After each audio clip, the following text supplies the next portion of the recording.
तो पेट्रोल और डीजल की बढ़ती कीमतों को लेकर जहां एक तरफ आम लोग परेशान हैं, तो वहीं सियासी दलों की तरफ से भी केंद्र सरकार पर निशाना साधा जा रहा है। और आइए बढ़ते आगे। भोपाल में कांग्रेस नेता दिग्विजय सिंह के खिलाफ पुलिस ने एफआईआर दर्ज की है। दिग्विजय सिंह पर प्रदर्शन के दौरान सोशल डिस्टेंसिंग का पालन न करने का आरोप है। उनके साथ कांग्रेस के जिला अध्यक्ष कैलाश मिश्रा पर भी एफआईआर दर्ज हुई है। दिग्विजय सिंह ने कांग्रेस के नेताओं और कार्यकर्ताओं के साथ कल यानी कि बुधवार को पेट्रोल और डीजल की कीमतें लगातार बढ़ने के खिलाफ साइकिल रैली निकाली थी, जिसमें भारी भीड़ जुटी थी और इस दौरान सोशल डिस्टेंसिंग का पालन नहीं किया गया था। भगत पहले से थी जब डोकलाम में चाइनीज। उधर दिग्विजय सिंह ने उन पर हुई एफआईआर का स्वागत किया और ट्वीट कर एक बार फिर सरकार पर सवाल उठाए। उन्होंने अपने ट्वीट में लिखा, जनता की मांग उठाने पर मुझ पर एफआईआर दर्ज होती है तो मैं उसका स्वागत करता हूं।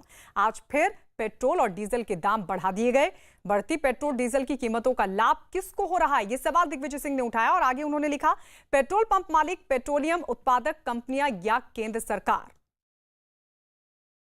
दिग्विजय सिंह के खिलाफ प्रदर्शन करने पे एफआईआर दर्ज हुई। मैं मानता हूं कि शिवराज सिंह चौहान जब नए सरकार में आए हैं, गलत रास्ते से आए हैं। अब वो अत्याचार और अनाचार की पराकाष्ठा करना चाहते हैं। भारतीय जनता पार्टी के आयोजन होते हैं सुर्खी में, भारतीय जनता पार्टी के आयोजन होते हैं जगह जगह जहां जहां चुनाव होने हैं। शिवराज सिंह चौहान दौरा करते हैं सांची का। भारतीय जनता पार्टी के कार्यालय में रोज सोशल डिस्टेंसिंग टूटती है। वो की वही धाराओं में उन पर केस क्यों नहीं होना चाहिए, और कांग्रेसियों पे क्यों होना चाहिए, या और लोगों पे क्यों नहीं, आम जनता पे क्यों होना चाहिए। ये भाषा, ये भावना बताती है कि एक डरा हुआ मुख्यमंत्री स्टेप ले रहा है। और इस बीच कोरोना पर दिल्ली से इस वक्त की बड़ी खबर। सूत्रों के मुताबिक दिल्ली में कोरोना मरीजों के लिए जारी होम आइसोलेशन के नए नियम को बदला जा सकता है, जिस पर आज शाम 5:30 बजे होने वाली एसडीएमए की बैठक में हो सकता है फैसला। इस मुद्दे पर पिछले कुछ दिनों से दिल्ली सरकार की केंद्र सरकार से तकरार जारी है। दिल्ली सरकार लगातार कोरोना मरीजों के होम आइसोलेशन का पुराना नियम बहाल करने की मांग पर अड़ी है। केजरीवाल सरकार ने एलजी की ओर से जारी नए नियम को होम आइसोलेशन में रह रहे कोरोना मरीजों की परेशानी बढ़ाने वाला बताया है और केंद्र से इसे वापस लेने की मांग की है। नए नियम के तहत कोरोना मरीजों को जांच के लिए कोविड केयर सेंटर में जाना होगा, जबकि पुराने नियम के तहत ऐसे मरीजों की घर पर ही जांच होती थी।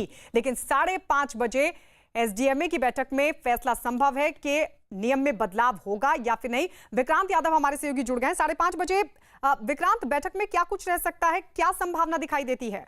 देखिए, दिल्ली सरकार लगातार इस मामले में सरकार से मांग कर रही थी कि ये माफ कीजिएगा उपराज्यपाल से मांग कर रही थी कि एसडीएमए की बैठक बुलाई जाए, जिसमें जो पुराना नियम है होम आइसोलेशन का उसे लागू किया जाए। दिल्ली सरकार का साफ ये कहना है कि जो नियम उपराज्यपाल ने बना दिया है कि कोविड के जो मरीज हैं, पॉजिटिव मरीज हैं, उन्हें कोविड केयर सेंटर जाना पड़ेगा और उसके बाद ये तय होगा कि उन्हें हॉस्पिटल जाना है या होम आइसोलेशन में रहना है। सरकार का कहना है कि ये पूरी तरीके से गलत है।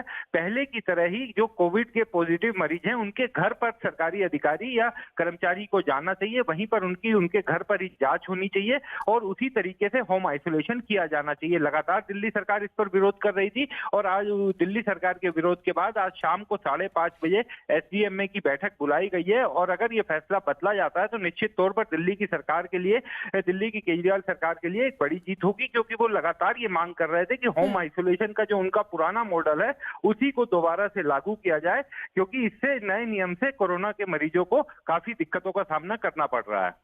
जी विक्रांत।